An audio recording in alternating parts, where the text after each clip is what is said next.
Stock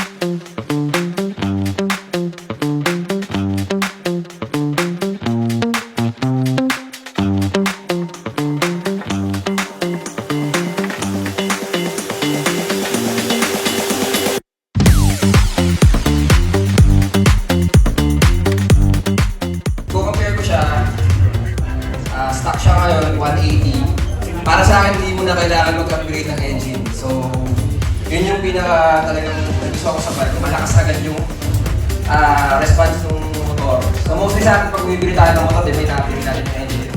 With this one, this 180cc, hindi na natin kailangan gawin yan kasi enough power para madala niya yung weight natin. So here we are with the AX 180.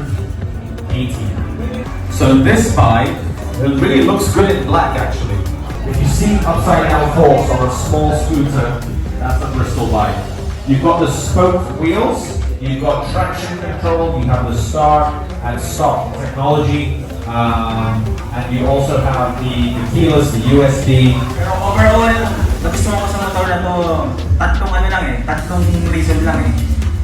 Naka-inverted, na tubeless, better pay ng suspension compared sa ibang adventure scooter na na-try ko na rin. So, syempre yung camera and yung mga updates from the previous model. And overall, very happy naman ako dun sa experience ko sa scooter na to. We're going to unveil the 450RR here and we'll tell you all about it, including the price. Wow, look at that. Obviously, this is a race bike. Okay, you've got the TFT display, you have a steering dampener that also is included as standard. You've got 300 millimeter disc brakes at the front, two of them.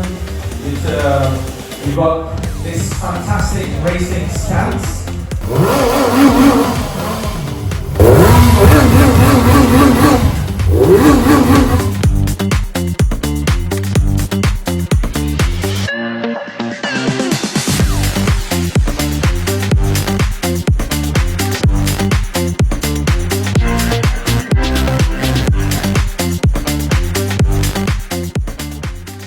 This bike actually went through the Dakar Rally, so it's been proven.